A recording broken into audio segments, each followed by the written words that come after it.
Hi guys, welcome to the channel. आज हम समझेंगे 2019 में रिलीज़ हुई thriller film the good liar को। इसके लीड कास्ट में है हेलेन मिरन और Ian McKellen. So without any further विलम्ब, let's start the explanation of the film. Audio Jungle.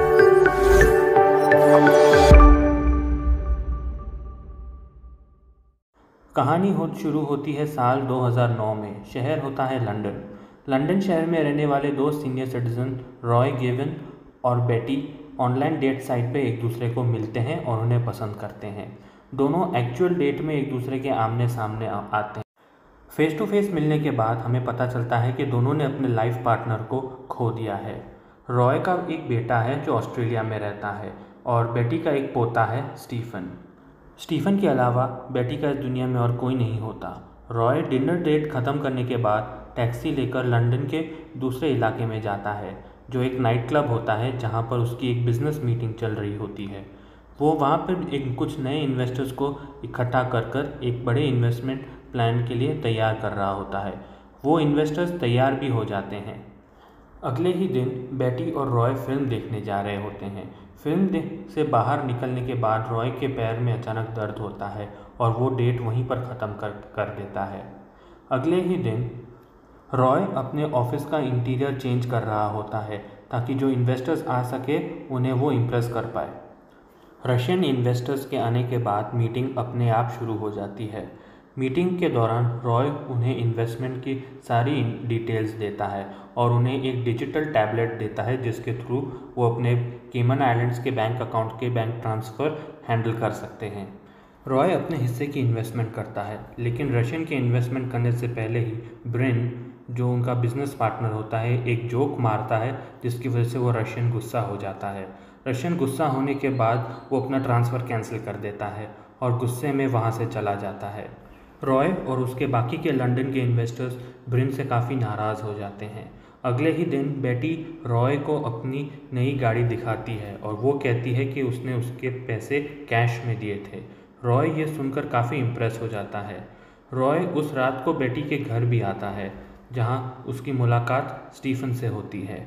Stephen से वो पहली बार मिलता है और स्टीफन को वो बिल्कुल पसंद नहीं आता। रॉय को भी समझ आता है कि स्टीफन उसे पसंद नहीं करता। वो उसे इशारे से घर जाने को कहता है। रॉय उसका इशारा समझ जाता है, लेकिन बेटी भी उन दोनों के साथ आने को तैयार हो जाती है। रॉय के घर पहुंचने पर बेटी को उसके ऊपर दया आ जाती है और वो जिद करती है कि रॉय आज से उसके घर में आकर रहे। बेटी का घर रॉय को काफ़ी पसंद आता है और उसको रहने के लिए कमरा भी मिल जाता है। अगली सुबह रॉय स्टीफन के साथ लंदन के एक हॉस्पिटल में जाता है जहां पर उसका एक दोस्त एडमिट होता है, लेकिन स्टीफन को ये नहीं पता था कि हॉस्पिटल जाने के बहाने रॉय अपने कुछ रशियन इन्वेस्टर्स के साथ एक बिज़नेस मीटिंग करता है जिसके बारे में उसे कोई जानकारी नहीं थी। ये वही रशियन इन्वेस्टर्स होते हैं जिनके साथ रॉय पहले मीटिंग कर चुका था और ब्रिन के मजाक की वजह से वो वहाँ से रूठ कर चले गए थे। मीटिंग शुरू होने से पहले ब्रिन रशियन से माफ़ी मांगता है और अपने इन्वेस्टमेंट को बढ़ा देता है। ये सुनकर रशियन भी काफ़ी खुश हो जाता है और वो इन्वेस्टमेंट कर देता है। इन्वेस्टमेंट पूरा हो जाता है और व्लादिमीर ब्रिन को गले लगाता है, लेकिन ब्रिन जैसे ही व्लादिमीर को गले लगाता है उसे पता चलता है कि उसने एक माइक्रोफोन पहना है। तभी अचानक पुलिस आ जाती है और वहाँ पर भगदड़ मच जाती है।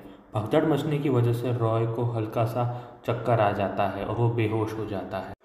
भगदड़ के शांत हो जाने के बाद रॉय को अचानक होश आता है और वो इन्वेस्टर्स के सारे पैसे चुराकर अपने बैंक अकाउंट में ट्रांसफ़र कर देता है। हम ये भी देखते हैं कि रशियन इन्वेस्टर्स हमेशा से रॉय के साथ थे।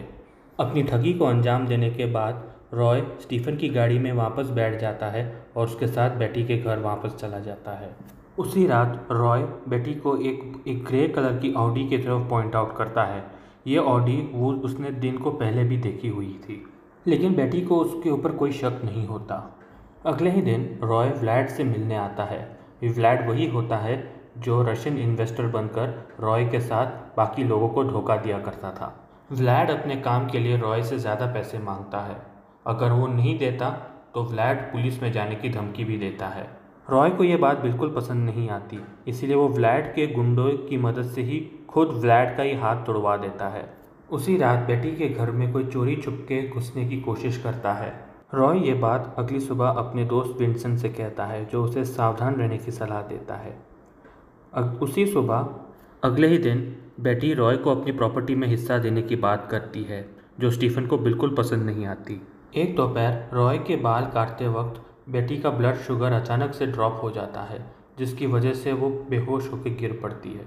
डॉक्टर बेटी को आराम करने की सलाह देता है और अगले ही दिन बेटी और रॉय दोनों एक दूसरे के लिए कपड़े खरीदने जाते हैं। रॉय अपने लिए टोपी और एक नया कोट खरीदता है। तभी वहाँ पर ब्रिन आ जाता है। ब्रिन वही लंदन वाला इन्वेस्टर होता है जिसे रॉय ने ठगा था। रॉय भी उसे देख लेता है। ब्रिन रॉय का पीछा करते करते उसके पीछे लंदन की ट्यूब तक आ जाता है, जहाँ सीसीटीवी को रॉय अपने छाते की मदद से घुमा देता है। वो कुछ ही देर बाद ब्रिन और रॉय आमने सामने होते हैं। ब्रिन रॉय को कहता है कि उसे अपना पैसा वापस चाहिए, वरना वो बेटी को जाके सब कुछ बता देगा। और वो रॉय से ये भी कहता है कि उसे मालूम है कि बेटी का घर कहाँ है और इस बार वो सिर्फ एक गमला ही नहीं तोड़ेगा। रॉय ये बात सुनकर काफ़ी घबरा जाता है और वो घबराहट में ब्रिन को आने वाली ट्रेन के नीचे धक्का दे देता है। ब्रिन की मौत वहीं हो जाती है। ब्रिन का काम तमाम करने के बाद रॉय बड़ी ही मासूमियत से बेटी के सामने आ जाता है। अगले ही दिन बेटी और रॉय जर्मनी के लिए निकलते हैं, जहाँ से वो अपनी यूरोप ट्रिप की शुरुआत करने वाले होते हैं। वहाँ पर उनकी मुलाकात अचानक स्टीफन से हो जाती है। स्टीफन का वहाँ मिलना रॉय को बिल्कुल पसंद नहीं आता। कुछ देर बाद स्टीफन रॉय और बेटी को बर्लिन घुमाता है। जर्मन में कुछ कहने के बाद रॉय हाँ में सर हिलाता है, मानो उसे जर्मन आती हो। जब इसके बारे में स्टीफन रॉय से पूछता है तो रॉय बड़ी चालाकी से उसे जवाब को टाल देता है। बर्लिन की साइट सीइंग करने के बाद बेटी, रॉय और स्टीफन एक पुराने घर में जाते हैं। घर पे पहुंचते ही रॉय का मूड और ऑफ हो जाता है। वो थोड़ा सा घबरा भी जाता है क्योंकि वो फ्लैट उसे जाना पहचाना लगने लगता है। फ्लैट में एंटर होने के बाद स्टीफन रॉय और बेटी को एक कहानी सुनाता है। इस कहानी में रॉय के इतिहास के बारे में वो बताने लगता है। स्टीफन कहानी सुनाता है कि मार्टिन गाइगर के नाम का एक वॉर क्रिमिनल था जिसे ब्रिटिश इंटेलिजेंस को अरेस्ट करना था। उसे अरेस्ट करने के लिए रॉय गिवन नाम का एक आदमी आया था। रॉय को जर्मन ना आने की वजह से वो अपने साथ एक ट्रांसलेटर लेकर आया था जिसका नाम था हांस टाउब। लेकिन गाइगर को पकड़ना काफ़ी मुश्किल साबित होता है। वो रॉय को मार डालता है और हांस के गले में एक चाकू का निशान छोड़ देता है। चेहरे पर गोली लगने की वजह से रॉय का चेहरा बुरी तरह से बिगड़ गया था। उसे पहचानना मुश्किल हो गया था। इसका फ़ायदा उठाकर हांस ने उसकी यूनिफॉर्म पहन ली थी और उसके बाद उसकी आइडेंटिटी अपना ली थी। अपने बारे में ये बातें सुनकर रॉय ये सारी बातें एक्सेप्ट कर लेता है, लेकिन वो ये भी कहता है कि उसने अपनी बाकी की ज़िंदगी पूरी ईमानदारी से जी। बेटी, जो वहाँ चुपचाप खड़ी रहकर सुन रही थी, अचानक गुस्से में आ जाती है और वो स्टीफन को डांट देती है। स्टीफन के साथ बहस करने के बाद बेटी का मूड पूरी तरह से ख़राब हो जाता है और वो अपनी यूरोप ट्रिप को कट शॉर्ट कर वापस लंदन आ जाती है। उनके लंदन वापस आते ही बेटी रॉय के कंपनी में इन्वेस्ट करने की भी बात करती है। बेटी की प्रॉपर्टी की वैल्यूएशन जानकर रॉय को काफ़ी झटका लगता है क्योंकि उसकी प्रॉपर्टी की वैल्यू 3 मिलियन पाउंड्स होती है। रॉय अपने दोस्त विंसेंट को कहकर केमन आइलैंड्स में एक सेपरेट बैंक अकाउंट भी सेट करा देता है, लेकिन विंसेंट को इसमें कुछ दिक्कत होती है। विंसेंट रॉय से कहता है कि उसको बेटी के बुढ़ापे का लिहाज करना चाहिए और उसको उसके लिए कुछ पैसे छोड़ देने चाहिए, लेकिन रॉय, जो पूरी तरह से लालची हो गया है, उस बात को मानने से साफ इनकार कर देता है और जवाब में वो विंसेंट को कहता है कि वो अपना बुढ़ापा किसी हॉस्पिटल में नहीं बल्कि एक बीच पर शैंपेन पीते हुए निकालना चाहता है। अगले ही दिन रॉय के कहने पर विंसेंट अपनी तैयारी पूरी कर बेटी के घर आता है। वो केमन आइलैंड्स के बैंक के दिए हुए टैबलेट्स भी लेकर आता है।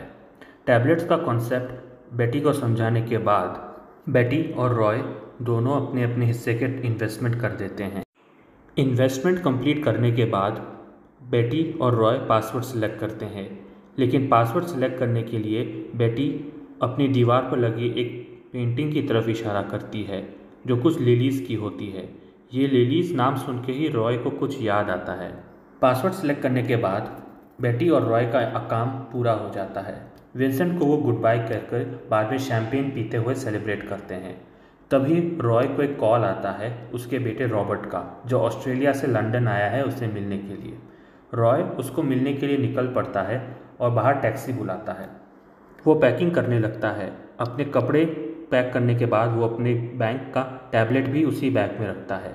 टैक्सी बुलाने के लिए वो बाहर जाता है और बैग बेटी के पास छोड़ देता है। रॉय को सी ऑफ करने के लिए बेटी उसके साथ ट्रेन स्टेशन तक आती है। रॉय की ट्रेन जैसे ही आती है रॉय उसमें चढ़ जाता है और उसे आखिरी बार गुड बाय करता है। अपने फ्लैट में आने के बाद रॉय म्यूज़िक सुनता है और विस्की पीता है। फिर उसे ध्यान आता है कि एक बार अपना बैग खोलकर बैंक का टैबलेट चेक कर ले, लेकिन पूरा सामान निकालने के बाद भी उसे अपना बैंक का दिया टैबलेट नहीं मिलता। टैबलेट बैग में ना निकलने से रॉय काफ़ी घबरा जाता है, जिसकी वजह से वो अपने बैंक को कॉल करता है, लेकिन बैंक भी उसकी कोई मदद नहीं कर पाता। बैंक से कोई मदद ना मिलने की वजह से रॉय के पास अब कोई चारा नहीं बचता और वो सीधा बेटी के घर वापस जाता है। बेटी के घर वापस आते ही रॉय देखता है कि घर का सारा सामान गायब है और घर पूरी तरह से अंधेरे में है। तभी एक अंधेरे कमरे में उसे बेटी अकेले बैठी मिलती है। बेटी अपने पास रखे टेबल लैंप को स्विच ऑन करती है। टेबल लैंप स्विच ऑन करने के बाद वो रॉय को अपने बैंक का टैबलेट दिखाती है और वो कहती है कि अगला हर झूठ के बदले वो एक 50,000 पाउंड अपने बैंक अकाउंट से निकाल लेगी और उस जॉइंट अकाउंट से अपने दूसरे ऑफशोर अकाउंट में ट्रांसफ़र कर देगी। रॉय ये सुनकर काफ़ी घबरा जाता है और वो पास रखी पेंटिंग को देखता है। पेंटिंग को देख के ही उसे याद आ जाता है लिली नाम की लड़की। लिली का नाम सुनकर रॉय को वो वक्त याद आ जाता है जब वो 15 साल का था और अपनी इंग्लिश अच्छी होने के कारण वो लिली नाम की एक लड़की को उसके घर इंग्लिश सिखाने जाया करता था। लिली श्रोडर, जो नाज़ी जर्मनी में रहा करती थी, एक बहुत बड़े घर की बेटी थी। उसके फादर एक बहुत बड़े इंडस्ट्रियलिस्ट हुआ करते थे। उन दिनों नाज़ी जर्मनी पे इंग्लिश म्यूज़िक सुनने पर बैन लगा था। लिली और उसकी बहनें उन्हीं म्यूज़िक पे डांस किया करती थी। एक दिन अपने इंग्लिश ट्यूशन क्लास के बहाने हांस लिली का रेप कर देता है। ये बात सुनकर लिली के फादर बहुत गुस्से हो जाते हैं और हांस की ट्यूशन कैंसिल करा देते हैं। अपने आप को बेइज्जत फील करके हांस जर्मनी की अथॉरिटीज़ को और उसके फादर की चुगली कर देता है, जिसकी वजह से लिली के फादर को जेल हो जाती है। लिली के फादर को जेल हो जाने के बाद उनकी फैक्ट्री पर भी ताला लग जाता है और सबकी फाइनेंशियल कंडीशन बहुत ख़राब हो जाती है। अपने फैमिली का सब कुछ छीन जाने के बाद लिली स्टीफन की मदद से हांस को ढूंढ निकालती है, जो अब रॉय गिवन बन चुका था। वो बाद में रॉय को कहती है कि स्टीफन उसका पोता नहीं बल्कि एक प्राइवेट डिटेक्टिव है जिसने उसको हांस को ढूंढने में मदद की थी, और वो स्टीफन ही था जिसने विंसेंट को कन्विंस किया था कि वो रॉय को पकड़ने में उनकी मदद करे, वरना वो विंसेंट की सारी पुरानी हिस्ट्री पुलिस के सामने रख देगा। बेटी रॉय को वही बताती है कि जो ऑडी में जो आदमी था वो उसका ग्रैंडसन है, ना कि स्टीफन, और उसी ने ये घर सेट करने में उसकी मदद भी की। लिली उर्फ बेटी रॉय को कहती है कि जर्मनी में जब वो अपने होटल रूम में था वो अपने पुराने घर गई थी जो अब एक चिल्ड्रंस होम बन चुका है। वो अपने कमरे में जाती है और अपनी पुरानी चीज़ें ढूंढ निकालती है। उन चीज़ों में उसे अपना लॉकेट भी मिलता है जिसमें हांस उर्फ रॉय के बालों का सैंपल भी होता है, जो उसने पहले से ही कलेक्ट कर लिया था, जिससे ये प्रूव हो जाता है कि हांस ने ही लिली उर्फ बेटी का रेप किया था। रॉय ये बातें सुनकर काफ़ी घबरा जाता है। उस घबराहट के चलते रॉय बेटी से अपने गुनाहों की माफ़ी भी मांगता है, लेकिन माफ़ी मांगने के साथ साथ रॉय बेटी से उसके बैंक का टैबलेट भी मांगता है। बेटी जाहिर से रॉय को वो टैबलेट नहीं देती। रॉय को ये बात सुनकर बहुत तेज़ गुस्सा आता है और रॉय और बेटी आपस में लड़ पड़ते हैं। रॉय पहले तो बेटी को जान से मारने की कोशिश करता है, लेकिन बेटी किसी तरह से एक धारदार चीज़ से रॉय के ऊपर हमला करती है, जिसकी वजह से रॉय काफ़ी बुरी तरह से ज़ख्मी हो जाता है। तभी वहाँ वो इन्वेस्टर जिसे रॉय ने ठगा था और व्लैड जिसने उसका हाथ तोड़ा था वहाँ पर आ जाते हैं। बेटी उस लंदन के इन्वेस्टर को रॉय के केमन आइलैंड्स वाला टैबलेट दे देती है, लेकिन उसमें सिर्फ आधे ही पैसे होते हैं। वो बाकी के पैसे रॉय से मांगता है, लेकिन रॉय उसे वो देने से मना कर देता है। जिसके बाद व्लैड और वो इन्वेस्टर उसकी खूब कुटाई करते हैं। अगले ही दिन एक गवर्नमेंट हॉस्पिटल में विंसेंट रॉय से मिलने आता है।